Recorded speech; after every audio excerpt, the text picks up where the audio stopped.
We're asking for the copy of the letter of the mayor. This is not the copy of the mayor. We need some propriety here, Mr. Chair. Pinaglululoko na tayo ng mga taong ito. This is a certification. For the This is information of Congressman Dante Marcoleta, it was submitted to us by the SP Secretary. SP Secretary, please take the seat in front. a certification ito eh. Oh. Hindi naman yung letter eh. SP?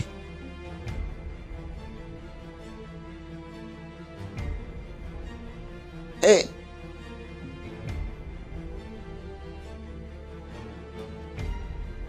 Nasaan po yung letter hindi na itong sinasabi nire-request natin? namin. Your Honor, please, yung pong file ko, as I said during the first meeting, Your Honor, I have to verify in my office whether there is a certification of urgency available on file, Your Honor.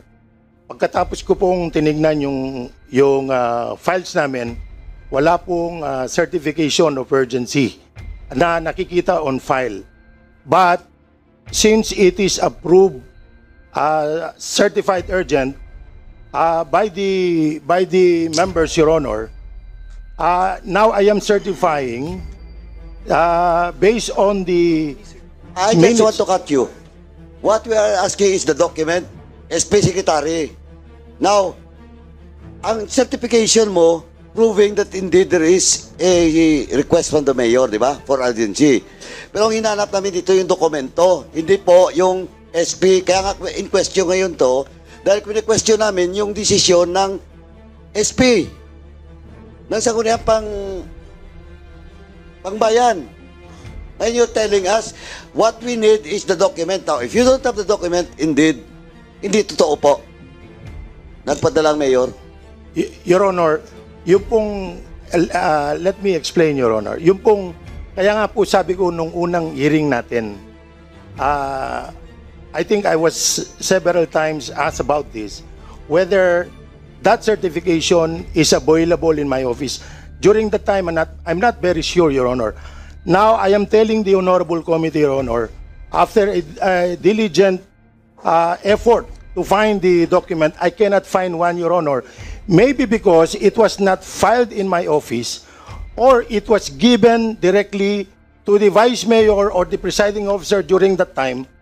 That is, but I am certifying since it is in the minutes of the meeting that it was approved, certified urgent, Your Honor. Mr. Chairman, the right protocol. Okay. Manakop has requested all the documents. Now, Chairman Manakop, pero of course, we will discuss about the submission of the SP Secretary. All those other documents, COMSEC will just check if, as of today, this morning, na-submit na ba yung mga dokumento, no? But of course, yung question of the document that was submitted by the SP Secretary, pwede natin tuloy yung pag-discussion doon. Mr. Chair. Sandali, one. Wait. Isa lang. Just to clarify the procedure in certifying as urgent a resolution, because I came from an LGU also. Before the mayor or the secretary can certify a resolution as urgent, there must be a letter coming from the chief executive, in this case whether the mayor or the governor, requesting the Sangguniang Bayan or the Sangguniang Panlalawigan to certify as urgent this certain resolution. Without that request, how can you certify something that was never requested before? So, malamang yan, binudo lang yan, wala namang request. Ngayon, dahil nahuli nga sila, nag-certify ngayon ng issue ng certification. That certification can always be antedated. The proper procedure, just like as the President, if he wants something, a bill passed, he certifies it urgent, he sends a letter to Congress. Ganun din po sa LGU, whether provincial government or municipal government. So in this case, you did not follow the proper procedure. How can you certify something as urgent when there was never a request from the mayor? Yun lang po, Mr. Thank you, Congressman Pimentel. Anyway, before I recognize Vice Chair Flores, Secretary, ang nirequest po kasi last hearing, yung dokumento mismo, hindi mo nakita. Di ba? Oh. Why did you make a certification? Ang hinahanap dito sa committee, sadali. Please, wait to be recognized before you speak. Ang hinahanap dito last hearing is the document itself. Yung request, certified urgent. Yun ang hinahanap. Now, sabi mo kanina, hindi mo nakita. Then why did you certify?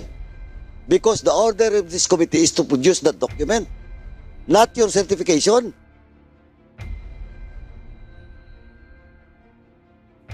Ano? Yeah, answer, Your Honor. Of course, please Apo. proceed.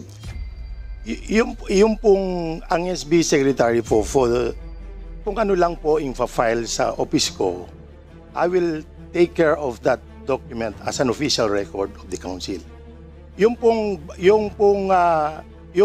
pag sinabi ng mga SB members, certified urgent yan, I cannot question that, Your Honor. Kasi po, they are I cannot be better than them, Your Honor. No, Mr. Okay, Chair. sandali, Chairman Fernandez. Now, what I'm telling you, this Pare tayo committee LGU dito eh. directed you to produce the document, di ba? O walang dokumento, tama? Bakit ka magsicertify? Kasi ang order ng committee is for you to produce.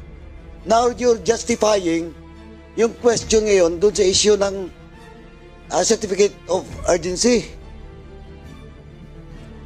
May I answer, Your Honor. Oh, Apo, ako, I just like to warn you.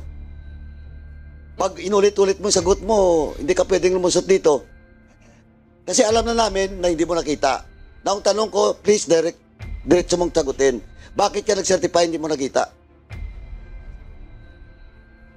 may I read my certification for the record, Your Honor? Ano po? May I read? There Your will be Honor? no need, Mr. Chair. Maliwanag na po ito. Ano pong pangalan nyo?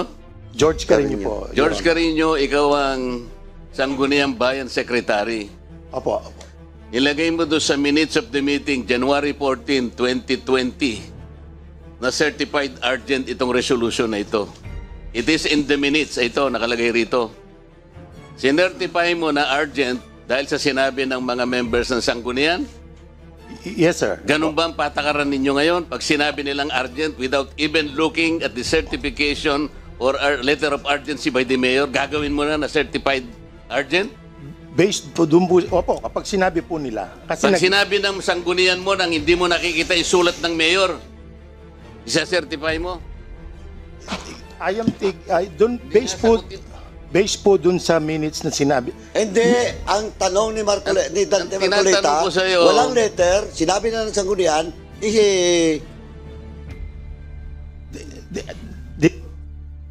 Mr. Chair, sumumpa na ba ito? Dito po sa minutes Sandali namin. lang.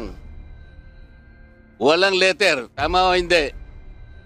Opo, tama po. O, bakit ka nag-certify na urgent coming from the office of the mayor nandito sa minutes? Kasi Nang hindi po- mo nakikita yung letter. Kasi po sabi ng presiding officer, Teka muna, tinatanong ko, bakit ka nag-certify dito sa minutes mo na merong certified urgent sa mayor nang wala? based po dun sa sinabi ng So presiding ano paniniwalaan mo? Yung letter ng mayor o yung based sa sinabi ng mga kasama mo sa konseho ninyo?